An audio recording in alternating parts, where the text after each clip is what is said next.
प्रधानमंत्री नरेंद्र मोदी 5 देशों की यात्रा कर रहे हैं, लेकिन इस बार उनकी ये विदेश यात्रा उन पर ही भारी पड़ती दिखाई दे रही है।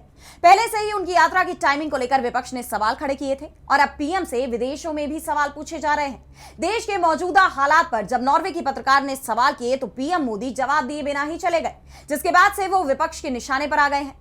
तो क्या है ये पूरी खबर, जानेंगे इस रिपोर्ट में। प्रधानमंत्री मोदी के विदेश दौरे ने सबका ध्यान अपनी तरफ खींच लिया है, लेकिन इस बार चर्चा का विषय पीएम मोदी को मिला नॉर्वे का सर्वोच्च सम्मान नहीं है, बल्कि भारत में मानवाधिकारों के हनन और अल्पसंख्यकों पर हो रहे अत्याचार पर उठते सवाल हैं।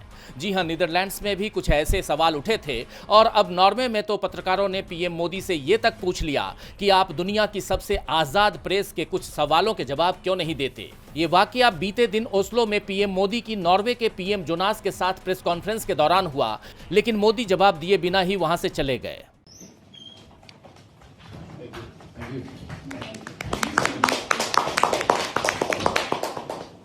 Prime Minister Modi, why don't you take some questions from the freest press in the world? इसके बाद जब विदेश मंत्रालय ने प्रेस कॉन्फ्रेंस की तो पत्रकार हेली लिंग ने उनसे भी सीधा सवाल कर दिया कि भारत और नॉर्वे एक दूसरे के साथ मजबूत साझेदारी कर रहे हैं, लेकिन हम आप पर भरोसा क्यों करें? क्या आप वादा करते हैं कि अपने देश में हो रहे मानवाधिकारों के उल्लंघन को रोकेंगे? आपके प्रधानमंत्री मुश्किल सवालों का जवाब देना कब शुरू करेंगे? इस पर भारतीय विदेश सचिव पश्चिम सीबी जॉर्ज ने भारत की प्राचीन सभ्यता का जिक्र करते हुए देश की उपलब्धियों को गिनवाया, लेकिन जब पत्रकार सीधे जवाब की मांग पर अड़ी रहीं तो दोनों के बीच नोकझोंक भी देखी गई। अब इस पूरे घटनाक्रम को लेकर भारत की सियासत में बवाल मच गया है। पीएम मोदी के जवाब न देने को लेकर लोकसभा में नेता विपक्ष राहुल गांधी ने कहा, जब छिपाने के लिए कुछ न हो तो डरने की भी कोई बात नहीं होती। भारत की छवि का क्या होता है जब दुनिया देखती है कि एक कॉम्प्रोमाइज्ड प्रधानमंत्री कुछ सवालों से घबराकर भाग खड़ा होता है।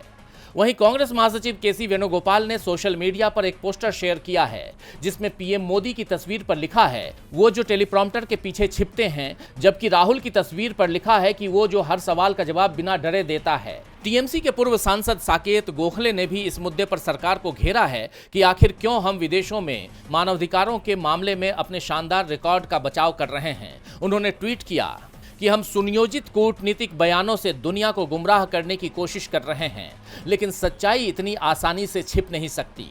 तो जिस तरह भारतीय प्रधानमंत्री के दौरे में विदेशी पत्रकारों ने सवाल उठाए हैं, उसके बाद भारत की वैश्विक छवि भी सवालों के घेरे में आ गई है। विपक्ष तो पहले से ही मोदी सरकार की नीतियों पर सवाल उठाते आया है और अब इनकी गूंज विदेशों में भी सुनाई दे रही है, जो भारत के लिए नकारात्मक संकेत के रूप में देखा जा रहा है।